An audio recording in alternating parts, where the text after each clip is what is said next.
Hey everyone, major key here to building a large sales team. I made this mistake for too long. I made this mistake. And there is a rule when it comes to large organizations. It is that large organizations are made up of groups and small organizations are made up of individuals.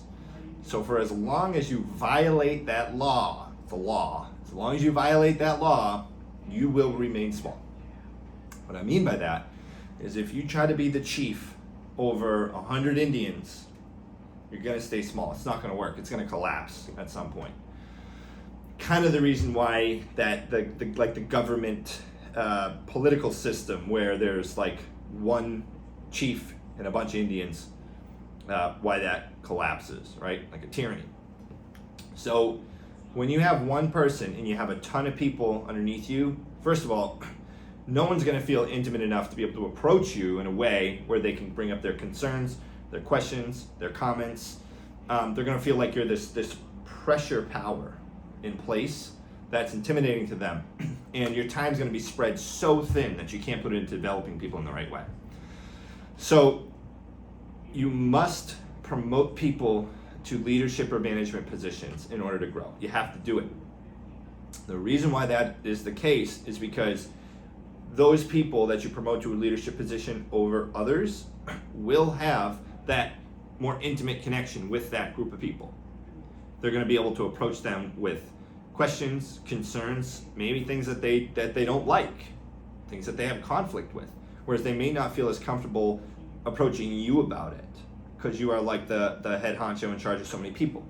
All right? So you want to have them closely connected with the next chain of command so that they can have that friendly, intimate relationship there. You actually conserve someone's individuality in the formation of groups of people because you let someone be themselves. So when you have too many individuals, it actually takes away individuality because people feel like they don't have the same say as opposed to when they're in a small group. Look at like the Navy SEALs, right? I mean, the SEALs is a big group, but they have small groups that they go out and implement missions with. They don't send 200 SEALs into battle with the same thing. I mean, they're not all coordinated together. So it comes with plans of attack as well. Small groups are going to be able to better motivate each other and hold each other accountable and check in on each other. And they're going to have that closer relationship. So if there's something going on in their life, they'll be able to nip it in the bud faster, or they'll be able to help them faster than if there's 100 people reporting to someone bigger above them. Okay, and you may ask this, what's the perfect size group, right? Well, what's the perfect size group? The perfect size group is a group that's not too big where the members don't feel like they're closely connected with each other. Usually it's about like 5 or 6 people. Once it starts to get a little bit more than that, what happens is you have that unfamiliarity, and you have that loss of touch and loss of connection. Because people are going to be in less communication with each other, right? So when you have a group of people and they are in high communication with each other, they're going to agree on more things, and they're going to like each other more. That's just how it is. And if they don't like each other and they don't agree on things, they are having that communication so that they can resolve those problems. Okay, people become apathetic. They stop caring as much when they're in a large group.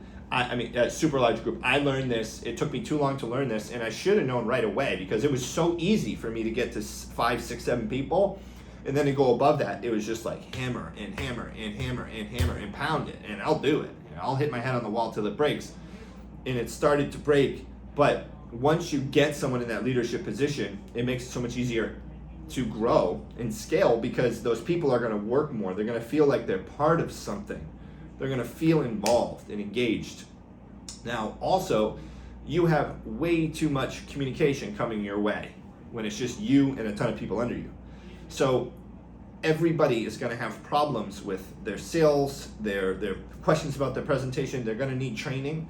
So dispersing into groups helps people get their questions answered faster and clears your plate so that you're not running around going crazy. Okay, so you have to implement that level of leadership. Now, I know several business owners who have done this and their sales went through the roof. Now, it may hold someone back from doing this because they say, hold on, if I promote someone to a leadership position, that means I get less of a cut on the sales, right? Because you promote someone, they're going to get a piece of their team's sales or get paid for it, so it's going to cut into your profits. Yes, that's true. It cuts into the profits of that individual or that salesperson, but you're going to be able to scale much more, and you're going to have autonomous groups that are going to be functioning. So you're going to make more money, right? Because your revenue is going to increase significantly, and you're going to have a group where you don't have to keep investing to keep people on and get people going. So you will actually make more money, because it's like getting a smaller piece of the ocean instead of like most of a little tiny puddle. Okay, so as you're building out your sales team, you want to start to notice people who are leaders. All right, notice the people who are leaders and be active in saying, hey, look, you stand out. I would love to have you in a leadership position someday if that's something that you would want to do, right? So there's a few things that you want to look for in that person that you want to promote. Number one, are they doing what they should do without you having to tell them to do it? Are they showing up early? Are they staying late? Are they making a ton of calls? Are they pushing? Are they helping people without asking for money for it, right? So are they selfless? Does this person help others just for the sake of helping, without vocalizing or dramatizing it? Hey, I helped this person. Oh, hey, you're shouting it out like, hey, just letting you know I did this for this person. No, people who are leaders help, right? They provide assistance and give direction to those who need help for the sake of just doing it, just for the sake of helping others. Empathy. So does this person care about someone else's feelings? You don't have to be sympathy. Sympathy is different than empathy. Sympathy is when you feel sad or sorrow for someone's misfortune. Empathy is understanding where they're at, because you may have been there before, or you can relate to that feeling, but you don't have to feel it. Empathy is important because it takes someone who's in control of their own emotions to be able to feel empathy towards someone else, and that you have to know that people have to know that they can approach someone with their questions or concerns, and that person has to have empathy for that. It gets to emotional stability. This is a huge one, right? Does this person show that they are in control of their emotions? Are they stable?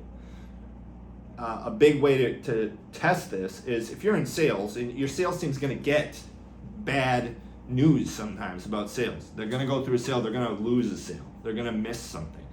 There's going to be a lost opportunity. How do they respond to that? Okay, how do they respond to that? If they freak out and they have a meltdown, that's someone who's going to need a lot of emotional growth before they can be in a leadership position. Someone gets all riled up from bad news. The person that you look for is the person who says, hey, now I know how to fix it next time. I'll make sure this doesn't happen again, right? Yeah, well, I learned a lot from that. Oh, on to the next, man, whatever. No means next opportunity. So people who shrug off bad news and turn it into something that's actually good that they can learn from, that's someone with emotional stability.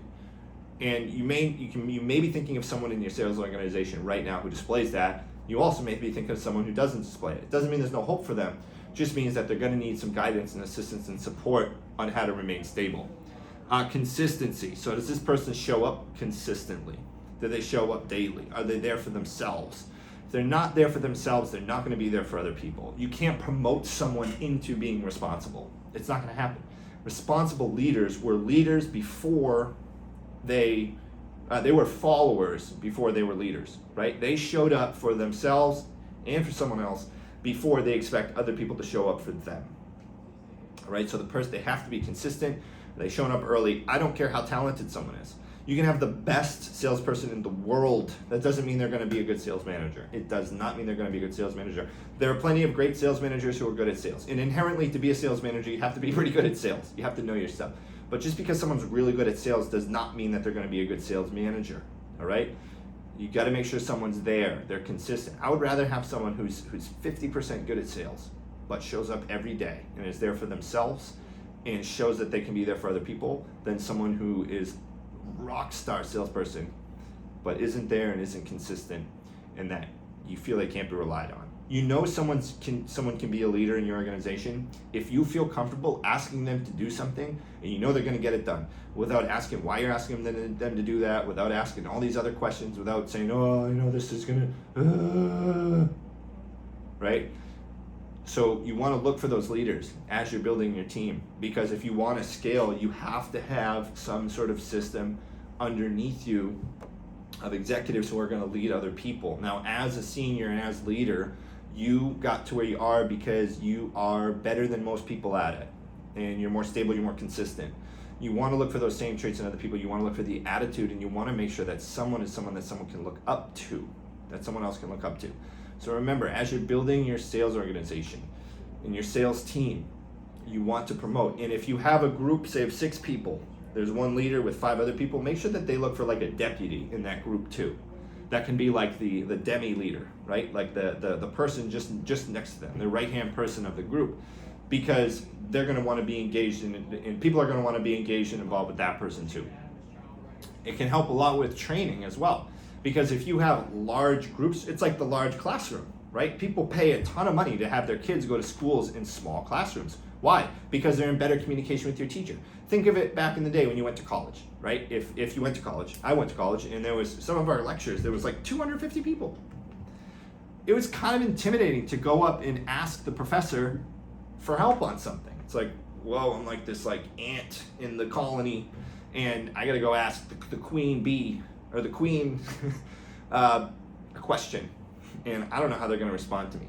Imagine if that class was only 4 or 5 people. You're going to have a more intimate relationship. You're going to be in better communication. You're going to be making jokes with them. You're going to be calling them out on their BS, right? Asking hard questions. So it's imperative that if you want to grow an organization, if you keep it with a ton of individuals and not many groups, you will stay small.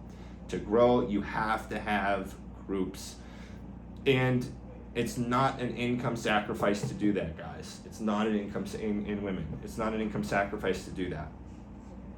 You are making your life so much easier, and you're going to make way more money when you do that, because you're going to be helping other people make more money too.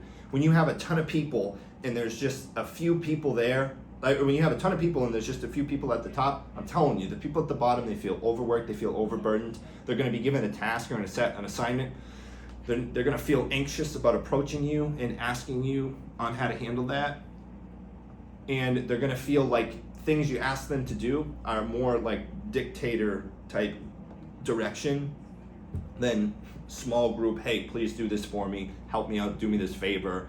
I love you, I care about you. We talk a lot, we're good friends. This is going to help you and help me. The trust level is higher. There are so many positive reasons to set up groups within your sales organization. So if you have 10 people right now, what I want you to do, 10 or more people, what I want you to do is start writing down 1 or 2, maybe even 3 people that you think could be leaders and that you can help group into be leaders. Because once they start taking on some of that responsibility, it's going to make your life way easier, and you're going to make a lot more money, and you're going to be able to grow and scale faster.